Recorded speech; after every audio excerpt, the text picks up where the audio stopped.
Sveiki, šį kartą laidoje jūsų pasiūlyta tema – pasaulio šiukšlynai. Kadangi tema labai plati, šiandien išgirsite tiesiog apie labiausiai užterštas, kenksmingas šiukšlynais tapusias pasaulio upes. Jei patiks ši laida, nepamirškite paspausti patinka, pakomentuoti ir prenumeruoti kanalą Maistas smegenims. O jei domina konkrečios dar neaptartos temos, savo idėjas galite palikti komentaruose ir galbūt ateityje jos virs naujomis laidomis. 10 vieta – Jordanas.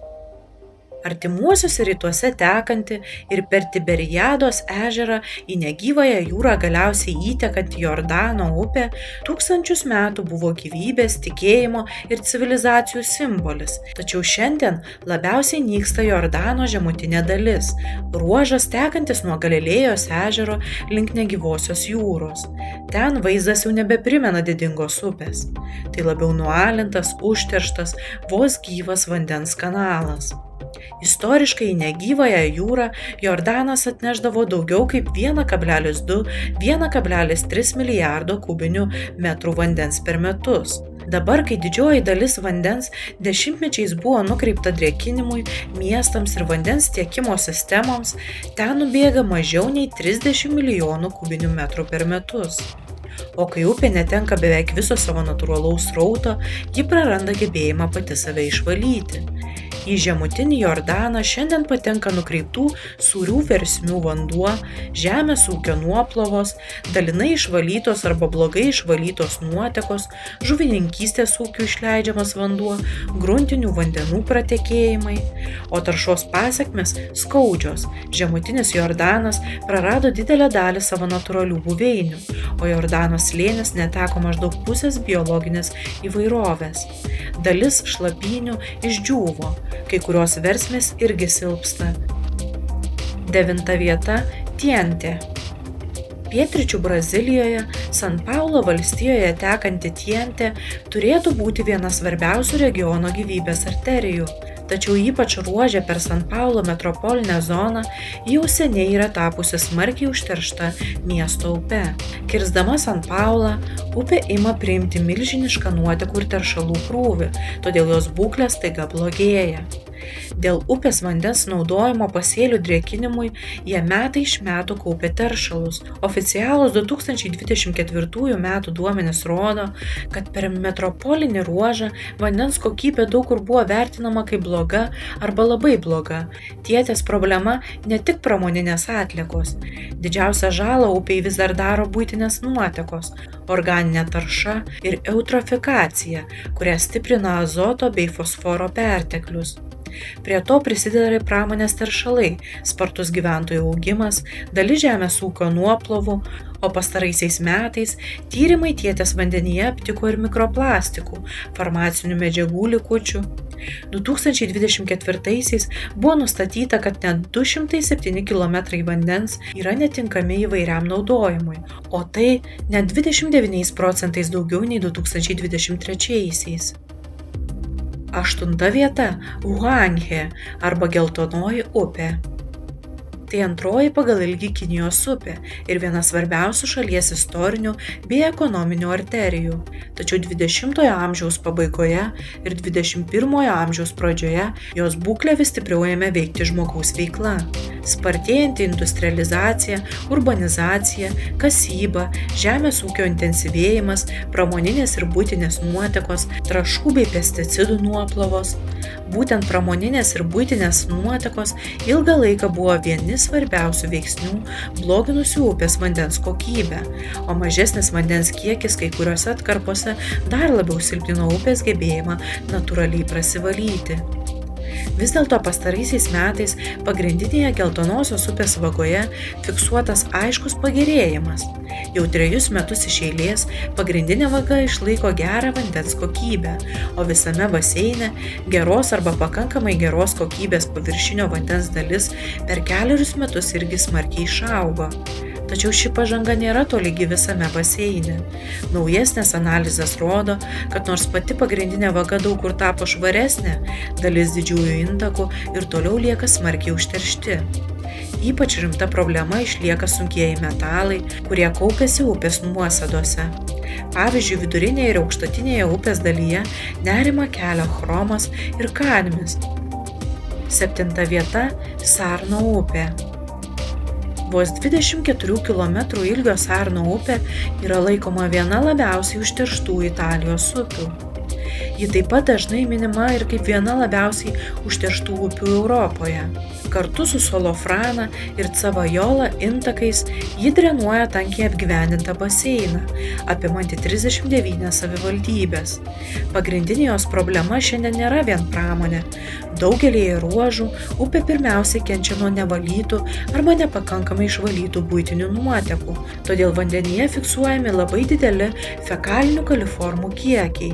O ekologinė būklė daug kur vertinama tik kaip pakankama, bloga ar labai bloga. Prie šios sanitarinės taršos prisideda ir kiti šaltiniai. Baseiną stipriai veikia 5 nuotekų valymo įrenginiai, o 60 aplinkosauginį leidimą turinčių pramonės objektų, odos apdirbimo centras Solofroje, konservų ir daržovių perdirbimo įmonės, taip pat intensyvus žemės ūkis, kuriame dėl kelių derliaus ciklų per metus plačiai naudojami fitofarmakai ir trąšos. Oficialiuose tyrimuose minimi glifosatas, boskalidas, metalaksilas, terbutrinas, o iš pramoninės taršos išsiskiria bendras chromas, švinas ties žiotimis, taip pat kiti junginiai. Sarno žiočių nuosėdose randami junginiai yra susijęs su padidėjusia vėžio rizika. Be to fiksuojama ir didelė mikroplastikų koncentracija. Žinoma, bandoma taisyti situaciją, plečiant nuotekų tinklus, valant kanalus ir modernizuojant valymo įrenginius. Tačiau net ir skiriant daug lėšų, Sarno upė vis dar yra sunkioje ekologinėje ir sanitarinėje krizėje. 6 vieta – Marilao upė. Marilao upė – elektroninių atliekų ir aukso perdirbimo šiukšlių dėžė. Arsenas, cianidas ir baterijų rūgšties likučiai iš Bulakano ir Meicauajano rajonų padarė upę biologiškai mirusią. Bet iš tikrųjų reikėtų kalbėti ne tik apie vieną Marilao upę, o apie visą Marilao, Meicaujan, Obando upių sistemą Filipinuose. Tarša čia kyla iš daugelio šaltinių vienu metu – buitinių nuotekų, pramoninių išleidimų, atvirų sąvartynų, žemės ūkio taršos ir akvakultūros poveikio. Didelę apkrovą sudaro naudotų švino rūgštinių akumuliatorių perdirbimas, odų raugyklos, metalų bei tauriųjų metalų rafinavimas ir kitos gamybos veiklos. Tiek 2022, tiek 2024 metų ataskaitose ir toliau fiksuojama, kad šiuose vandenyse viršijami fosfatų, fekalinių koliformų, biocheminio deguonio suvartojimo rodikliai. Nuosėdose taip pat pastebima pavojingai aukštos švino, cinko, vario, mangano ir chromo koncentracijos. Iš esmės ši upių sistema yra tikriausia pramonės, buitinių nuotekų ir metalų šiukšlių dėžė. Be to vandenyje fiksuojamos ir daugeliui antibiotikų atsparios bakterijos. 5 vieta – Buriganga. Bangladeše tekanti Burigangos upė yra viena iš tų upių, kur tarša aiškiai matoma plika akimi, dar prieš bet kokius laboratorinius tyrimus. Ši upė ypač sausuoju laikotarpiu atrodo kone juoda lyg degutas. Dvokas tiesiog riečia nosį, o paviršiuje ir pakrantėse kaupiasi putos, nuotekų pėdsakai ir šiukšlės. Burigangos tragedija glaudžiai susijusi su Dakos augimu ir visos miesto vandens sistemos perkrova. Naujausi duomenys rodo, kad tik apie 5% Dakos gyventojų yra prisijungę prie vamzdinės kanalizacijos. Daugiau kaip 80% nevalytų nuotekų ir fekalijų patenka į tarpusavyje susietus vandens telkinius, o daugiau kaip pusė miesto kanalų yra išnykę arba užsikimšę. Prie šios problemos prisideda ir pramonė. Istoriškai vieni svarbiausių teršėjų buvo Hazaribagh odos raugyklų rajonai. Ilgus metus pylė upę chromu, rūgštimi ir kitais chemikalais prisotintas atliekas. Po raugyklų perkelimo jų tiesioginė apkrova Burigangai sumažėjo, tačiau problema išliko. Upė ir toliau gauna taršą iš tekstilės dažymo ir dengimo įmonių, galvanikos ir metalo dirbtuvių, baterijų perdirbimo, municipalinių nuotekų ir buitinių išleidimų. Daugiau kaip 7000 gamyklų į vandens telkinius kasdien išleidžia apie 2,4 milijardų litrų nevalytų nuotekų. Nors tai apibūdina ne vien Burigangą, o platesnę Didžiosios Dako sistemą, būtent Buriganga yra viena pagrindinių šios krizės aukų. 2025 metų tyrimas, lyginęs 5 pramonės paveiktas Dakos upes, parodė, kad Buriganga yra labiausiai užteršta iš visų tirtų upių. Arseno, kadmio, chromo ir vario koncentracijos viršijo rekomenduojamas ribas, o bendras kancerogeninės rizikos rodiklis peržengė priimtiną saugos slengsnį. 4. vieta – Misisipė. Didžiausia Šiaurės Amerikos upė šiame sąraše gali atrodyti netikėtai, tačiau Misisipė yra ne tik viena svarbiausių JAV upių, bet ir milžiniška drenažo sistema, surenkanti vandenį iš 31 valstijos teritorijų. Dėl to jis surenka ne tik vandenį, bet ir didžiulį kiekį teršalų iš vieno intensyviausiai dirbamų ir urbanizuotų regionų pasaulyje. Svarbiausia Misisipės taršos problema nėra plastiko sąvartynai ar tiesiog pavienės pramoninės avarijos, o nuolatinis azoto ir fosforo perteklius į upę patenkantis daugiausiai žemės ūkio, bet ir iš miestų, nuotekų sistemų ir kitų šaltinių. Misisipės baseine beveik 40% mažųjų upių ir upelių turi aukštą azoto lygį, o beveik trečdalis aukštą fosforo lygį. Kai kur padėtis dar blogesnė. Didžiausia šios problemos pasekmė matoma ne tik pačioje upėje, bet ir Meksikos įlankoje. Perteklinis azotas ir fosforas skatina dumblų vešėjimą, o šiems žuvus ir yrant vanduo praranda deguonį. Taip susidaro garsioji hipoksinė arba mirties zona. Kitaip tariant, Misisipė šiame sąraše atsiduria ne todėl, kad visur atrodo kaip sąvartynas, o todėl, kad jį tyliai ir nuolat maitina vieną garsiausių deguonies bado zonų pasaulyje. Be to, Misisipės sistemoje aptinkami ir kiti teršalai – mikroplastikai ir pesticidai, tokie kaip atrazinas. 3. vieta – Jamuna. Indijoje tekanti Jamuna yra viena ryškiausių pavyzdžių, kaip atrodo nuotekų katastrofą išgyvenanti upė, per ilgą laiką tapusi tikrų šiukšlynų. Tiesa, didžiausias užterštumas yra Delio mieste. Per Delį ji teka apie 54 km, tačiau labiausiai užterštas ruožas yra 22 km ilgio. Būtent ši atkarpa, sudaranti mažiau nei 2% viso upės ilgio, dažnai įvardijama kaip sukurianti apie 80% visos Jamunos upės taršos apkrovos. Pagal 2025 metų duomenis, Delis per parą sugeneruodavo apie 3598 milijonus litrų nuotekų.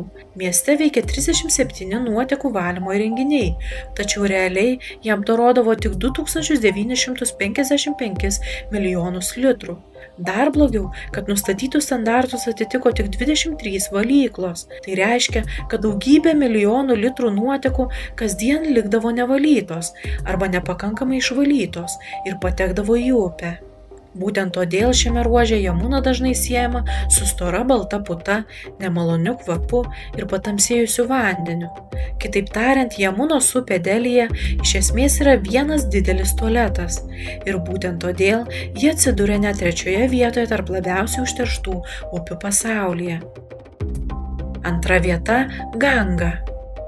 Azijos upė Ganga, tekanti Indijoje ir Bangladeše, yra viena svarbiausių upė pasaulyje pagal žmonių skaičių, taip pat pagal kultūrinę ir religinę reikšmę. Tačiau būtent dėl savo milžiniškos reikšmės jos tarša yra tokia dramatiška. Kuo daugiau žmonių, miestų ir pramonės priklauso nuo upės, tuo didesnį atliekų ir nuotekų krūvį ji turi sugerti. Pagrindinis Gangos taršos šaltinis iš tiesų yra nevalytos arba nepakankamai išvalytos buitinės nuotekos, prie kurių prisideda pramoniniai išleidimai. Tarp svarbiausių pramonės taršos šaltinių minimos Kanpuro raugyklos, distilerijos, popieriaus ir cukraus gamyklos. Žinoma, ne visur upės tarša yra vienodai didelė, tačiau ruožuose, kur į upę suteka miestų nuotekos ir pramoninis vanduo, rodikliai smarkiai viršijo normas ir ten negalima maudytis. Beje, religinės praktikos taip pat prisideda prie vietinės taršos.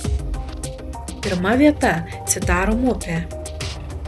Citarum, didžiausia upė vakarų Javoje, Indonezijoje, yra viena labiausiai užterštų upių pasaulyje ir dažnai minima kaip kraštutinis pavyzdys, kas nutinka, kai upė dešimtmečiais naudojama kaip nemokamas atliekų ir nuotekų kanalas.